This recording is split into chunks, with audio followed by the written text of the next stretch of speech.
હવે વાત અમદાવાદની કરીએ તો વાતાવરણમાં અચાનક પલટો આવ્યો। રાત્રિના સમયે ભારે પવન સાથે વરસાદ ખાબક્યો। શહેરના અનેક સ્થળોએ પાણી ભરાયા। કેટલીક જગ્યાએ વીજળી ડૂલ થતા અંધારપટ છવાયો। વરસાદી પાણીના પગલે રોડ પર વાહનોની ગતિ ધીમી પડી। વરસાદે પગલે વાતાવરણમાં ઠંડક પ્રસરી હતી અને લોકોને ભારે ઉકળાટ અને બફારાથી રાહત મળી હતી। રાજ્યના વાતાવરણમાં એકાએક પલટો આવ્યો છે અને હવામાન વિભાગે જે આગાહી કરી હતી અને એ આગાહીને પગલે અમદાવાદ સહિત રાજ્યભરમાં ક્યાંક ને ક્યાંક કમોસમી વરસાદ જે છે તે પણ જોવા મળ્યો છે અને વાતાવરણમાં અચાનક પલટો જે મોડી સાંજે આવ્યો અને તેના કારણે શહેરના પ્રહલાદનગર વિસ્તાર છે, બોપલ વિસ્તાર છે, તેમજ સરખેજ અને જુહાપુરા વિસ્તાર છે કે જ્યાં ભારે પવન સાથે વરસાદ જોવા મળ્યો છે અને એ વરસાદના કારણે અત્યારે આપ જે જોઈ શકો છો કે આ પશ્ચિમ વિસ્તારને પ્રહલાદનગરના એસજી હાઈવે વિસ્તારમાં જે છે તે પાણી ભરાયા છે। જે પ્રકારની આગાહી હતી હવામાન વિભાગે અને એ હવામાન વિભાગને પગલે આગાહીના પગલે વાતાવરણમાં એકાએક પલટો આવ્યો છે। દિવસ દરમિયાન જે 42-43 ડિગ્રી આસપાસ જે ગરમીનો માહોલ હતો અને અસહ્ય ગરમીનો માહોલ હતો અને તેમાં એકાએક વાતાવરણમાં પલટો આવતા વાતાવરણમાં ઠંડક પ્રસરી છે અને જે અમદાવાદવાસીઓ છે કે તેઓએ વાતાવરણમાં ઠંડક પ્રસરતા રાહતનો શ્વાસ જે છે તે લીધો છે। કેમેરામેન શ્રેણિક મહેતા સાથે સંજય ટાંક, ન્યૂઝ 18 ગુજરાતી, અમદાવાદ। ભારે પવનના કારણે શહેરના પ્રહલાદનગર વિસ્તારમાં વૃક્ષ ધરાશાયી થવાની ઘટના સામે આવી। કોર્પોરેટ રોડ પર સ્ટ્રીટ લાઇટનો પોલ પડી જતા અંધારપટ છવાયો। વીજ પોલ અને વૃક્ષ ધરાશાયી થતા એક તરફનો રસ્તો પણ બંધ થઈ ગયો, જેના કારણે વાહન ચાલકોને હાલાકી પડી। અમદાવાદ સહિત રાજ્યભરમાં વાતાવરણમાં એકાએક પલટો આવ્યો છે અને અમદાવાદમાં જે પ્રકારે વાતાવરણ પલટાયું છે અને તેના કારણે શહેરના એસજી હાઈવે વિસ્તારના કેટલાક વિસ્તારો છે કે જ્યાં ગાજવીજ સાથે વરસાદ પણ પડ્યો છે અને ભારે પવન ફૂંકાયો હતો। હાલ આપ જે દ્રશ્ય જોઈ શકો છો કે અમદાવાદના પ્રહલાદનગર વિસ્તારમાં જે કોર્પોરેટ રોડ છે કે ત્યાં એક સ્ટ્રીટ લાઇટનો પોલ જે છે તે રસ્તાની એક બાજુ નમી પડ્યો છે અને તેના કારણે રસ્તામાં જે છે એ વીજ પોલ નમી પડતા રસ્તો એક તરફનો બંધ થઈ ગયો છે અને બીજી તરફનું એ દ્રશ્ય પણ આપને બતાવીશ કે હાલ આપ જે જોઈ શકો છો કે જે રીતે પવનની તીવ્રતા હતી, ભારે પવન ફૂંકાયો હતો અને સાથે સાથે વરસાદ પડ્યો છે અને તેના કારણે રસ્તા પર ઝાડ પડવાની પણ ઘટના સામે આવી છે અને તેને લઈને એક સાઈડનો રસ્તો જે છે તે પણ બંધ થઈ ગયો છે। જે પ્રકારનું વાતાવરણ જે પલટાયું છે અને ભારે પવન સાથે વરસાદ પડ્યો છે અને તેના કારણે વાતાવરણમાં ઠંડક પ્રસરી છે, પરંતુ સાથે સાથે પવનના કારણે પવનનું જોર હોવાના કારણે પ્રહલાદનગરના કોર્પોરેટ રોડ પર જે સ્ટ્રીટ લાઇટનો પોલ જે છે તે નમી પડ્યો હતો અને ઝાડ પડવાની ઘટના સામે આવી છે। કેમેરામેન શ્રેણિક મહેતા સાથે સંજય ટાંક, ન્યૂઝ 18 ગુજરાતી, અમદાવાદ। અમદાવાદમાં ગઈકાલે મોડી રાત્રે આવેલા મિની વાવાઝોડાથી ઘણા ભાગોમાં નુકસાનના દ્રશ્યો। વાતાવરણમાં પલટો આવતા ભારે પવન સાથે વરસાદ। ભારે પવનના કારણે પ્રહલાદનગરના કોર્પોરેટ રોડ પર મહાકાય વૃક્ષ ધરાશાયી થયું। રસ્તા પર વૃક્ષ ધરાશાયી થવાની ઘટના બની, જેના કારણે રસ્તો પ્રભાવિત થયો। મંગળવારે સમગ્ર ગુજરાતની અંદર વાતાવરણની અંદર પલટો જોવા મળ્યો હતો। અનેક જિલ્લાઓમાં વરસાદ પણ જોવા મળ્યો હતો। અમદાવાદ શહેરની વાત કરીએ તો અમદાવાદ શહેરમાં કાળઝાળ ગરમી બાદ મોડી સાંજે અચાનક વાતાવરણની અંદર પલટો જોવા મળ્યો હતો અને ભારે પવન સાથે અનેક વિસ્તારોની અંદર વરસાદી ઝાપટા જોવા મળ્યા હતા। પરિણામે વૃક્ષો ધરાશાયી થવાના પણ બનાવો બન્યા હતા। આપ જે દ્રશ્ય જોઈ રહ્યા છો અમદાવાદના પ્રહલાદનગર કોર્પોરેટ રોડ પરના આ દ્રશ્યો છે કે જ્યાં એક મહાકાય વૃક્ષ છે તે ધરાશાયી થઈ ગયું હતું। રોડ પર આ વૃક્ષ ધરાશાયી થવાના પરિણામે જે સામાન્ય વાહન વ્યવહાર છે તે પણ બંધ થઈ ગયો હતો। અમદાવાદ શહેરમાં કાળઝાળ ગરમી બાદ જે પ્રકારે વાતાવરણની અંદર પલટો જોવા મળ્યો હતો અને વાતાવરણમાં ક્યાંક ને ક્યાંક ઠંડક પણ પ્રસરાઈ હતી। જોકે હવામાન વિભાગ દ્વારા પણ આગાહી કરવામાં આવી છે કે ગુજરાતની અંદર ક્યાંક ને ક્યાંક વાતાવરણની અંદર પલટો જોવા મળે છે અને છૂટો છવાયો વરસાદ પણ વરસી શકે છે। કેમેરામેન ખેંગા રાઠોડ સાથે ઋત્વિજ સોની, ન્યૂઝ 18 ગુજરાતી, અમદાવાદ। રાજ્યમાં 8મી સુધી હળવા છાંટા પડી શકે છે, હવામાન નિષ્ણાત અંબાલાલ પટેલની આગાહી છે। રાજ્યના કેટલાક વિસ્તારોમાં વાતાવરણ પલટાશે। દેશના ઘણા ભાગોમાં આંધી વંટોળ સાથે વરસાદ પડશે। મે મહિનામાં એક પછી એક પશ્ચિમી વિક્ષેપ આવતા રહેશે તેવી આગાહી કરી છે। 15 મેની આસપાસ પ્રી મોન્સૂન એક્ટિવિટીનો વરસાદ। દેશમાં પૂર્વ ભાગમાં ભારે વરસાદની સંભાવના। 7 થી 12 મેમાં બંગાળ ઉપસાગરમાં લો પ્રેશર બનશે। 15 થી 25 મે વચ્ચે બંગાળ ઉપસાગરમાં વાવાઝોડું બનશે. જૂનની શરૂઆતમાં વાવાઝોડું જોરદાર બની શકે. વરસાદી માહોલ વચ્ચે હજુ એક ગરમીનો રાઉન્ડ. 11 મેથી ગુજરાતમાં પાછી આકરી ગરમી પડશે. પ્રી મોન્સૂન એક્ટિવિટીનો હમણાં તારીખ 3, 4, 5, 6માં દેશના ઘણા ભાગોમાં પ્રી મોન્સૂન એક્ટિવિટીનો વરસાદ થવાની શક્યતા રહેશે.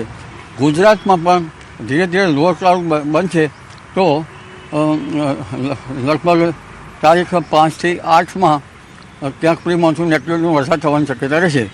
ગુજરાતમાં પણ લગભગ 40 કિલોમીટરનો વિન્ડ ગસ્ટ અને સામાન્ય જે પવન છે એ 10 થી 25 કિલોમીટરનો ફૂંકાવાની શક્યતા રહેશે. ખાસ કરીને કચ્છમાં ભારે પવન ફૂંકાવાની શક્યતા રહેશે. હવે ગરમીમાં આંશિક ઘટાડો થશે પણ બપોર પછી લૂ ચાલવાની શક્યતા રહેશે.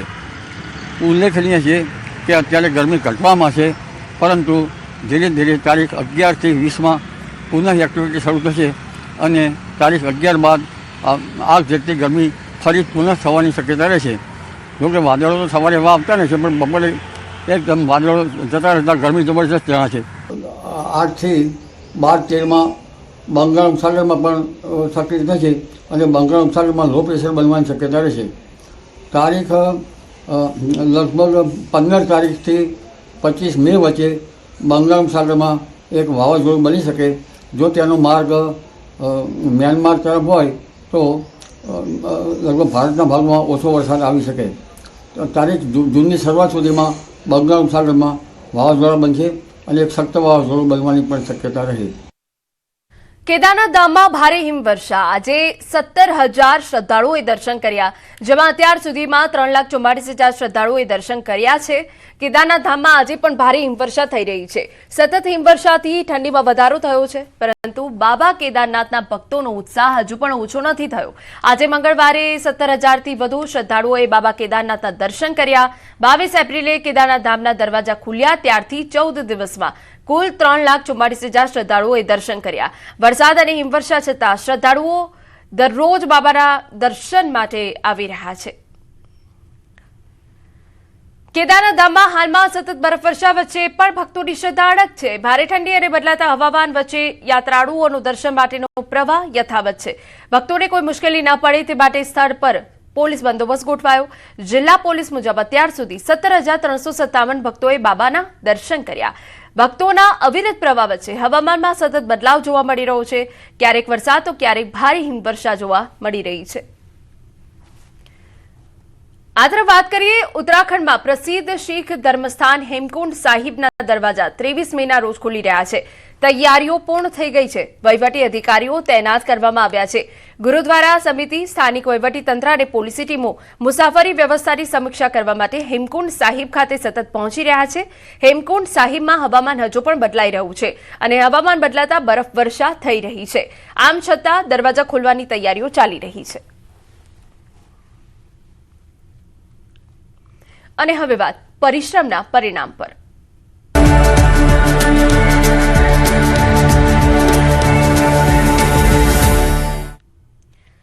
વાત અમદાવાદની કરી લઈએ. પરિણામ જાહેર થતા સામાન્ય પરિવારના તેજસ્વી તારલા ઝળહળી ઉઠ્યા. અનેક વિદ્યાર્થીઓએ સંઘર્ષ સાથે સિદ્ધિ મેળવી. ક્યાંક સિલાઈ કામ કરતી માતાની દીકરીએ મેળવ્યો A1 ગ્રેડ, તો ક્યાંક રિક્ષા ચલાવતા પિતાની દીકરીએ મેળવ્યો A1 ગ્રેડ. તો કોઈ IAS બની માતા પિતાનું સપનું પૂરું કરવા માંગે છે, તો કોઈ ડોક્ટર બની સમાજ સેવા કરવા માંગે છે. મારા 94% આવ્યા છે. મારા પપ્પા ઓટો ડ્રાઈવર ચલાવે છે અને મારી મમ્મી હાઉસવાઈફ છે. તારો ગોલ શું છે હવે? મારે IAS ઓફિસર બનવાનો ગોલ છે, જે મારા મમ્મી પપ્પાનું સપનું છે હું પૂરું કરવા માંગુ છું. મારા મમ્મી પપ્પાનો બી મને ખૂબ સપોર્ટ છે. મારા HPK સ્કૂલના શિક્ષકગણનો બી ખૂબ મોટો સપોર્ટ છે. ધોરણ 10માં સારું પરિણામ આવતા સુરતના વિદ્યાર્થીઓમાં ખુશીનો માહોલ છે. ત્યારે 96% મેળવનાર એક વિદ્યાર્થીને ખૂબ ખુશી વ્યક્ત કરી સાથે CA બનવાનો નિર્ધાર પણ કર્યો. સમાધિ અને દીકરીઓમાં ઉદાહરણ પર પૂરું પાડ્યું. પુત્રીના સારા પરિણામને લઈ વાલીઓમાં ખુશી. ધોરણ 10નું પરિણામ આવી ગયું છે અને બાળકોની કારકિર્દીની પહેલી સીડી કહેવાય ધોરણ 10. 10 પછી 12 અને ત્યારબાદ અલગ અલગ કોર્સ હોય છે. ત્યારે આજના રિઝલ્ટમાં એક દીકરી આપણી સાથે છે. આપણે એની સાથે વાત કરીશું. શું નામ બેટા? ચારમી ગુણા કેતનભાઈ. ચારમી, શું કહેશો? ધોરણ 10નું પરિણામ આવ્યું, શું પરિણામ આવ્યું? મારું પરિણામ આવ્યું છે 99.77 PR અને 96.50%.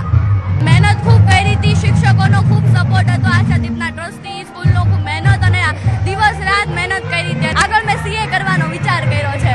બેન શું કહેશો, સામાન્ય પરિવારમાંથી દીકરીના આટલું સારું પરિણામ? અને આજે એનું પરિણામ જોઈને એટલી ખુશી થાય છે મા તરીકે કે જે મહેનત કરી છે ને આજે એનું પરિણામ ચોક્કસ મળ્યું છે. ધોરણ 10 બાળકો માટે સૌથી મહત્વનું પગલું છે, ત્યારે કહી શકાય છે કે આ દીકરી ભલે સીએ બનવાની વાત કરતી હોય પણ રિઝલ્ટને લઈને ચોક્કસ ખુશીનો માહોલ છે.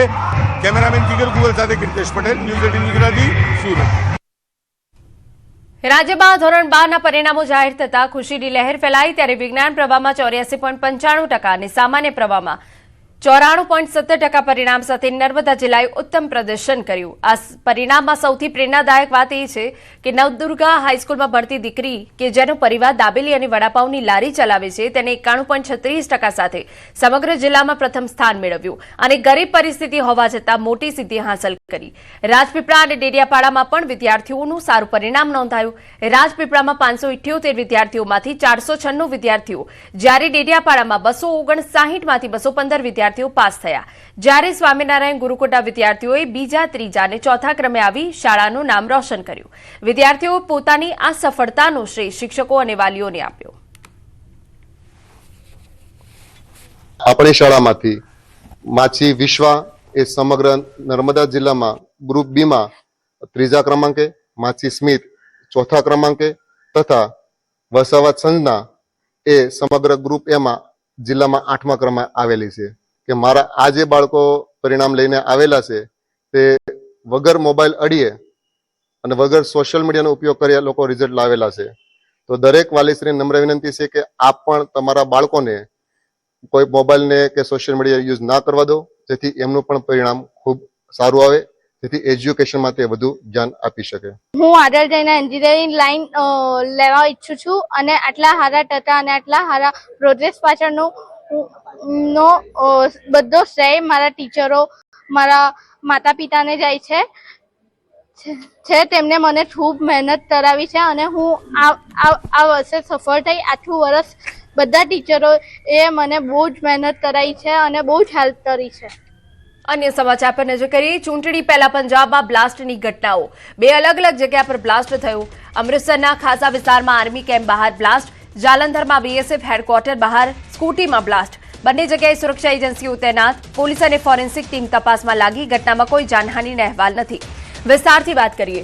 પંજાબના અમૃતસર શહેરમાં અટારી રોડ પર બીએસએફના ખાસા કેમ્પ સામે આવેલ આર્મી કેમ્પની બહાર દિવાલ નજીક અચાનક ધડાકો થયો, જેના બાદ દૂર દૂર સુધી સંભળાયા અને વિસ્તારમાં ભયનો માહોલ સર્જાયો. ઘટના અંગે જાણ થતાં પોલીસના ઉચ્ચ અધિકારીઓ તાત્કાલિક સ્થળ पर पहुंची गया. अराउंड 10:30 11 o'clock के आसपास इंफॉर्मेशन आया था कि यहाँ जो खासा है वहाँ पे एक एक्सप्लोजन का साउंड आया है, तो वो चेक करने के लिए हम यहाँ पुलिस फोर्स एंड आर्मी यहाँ आई. सर, अब यहाँ पर पहुंचे आपने क्या वेरीफाई किया?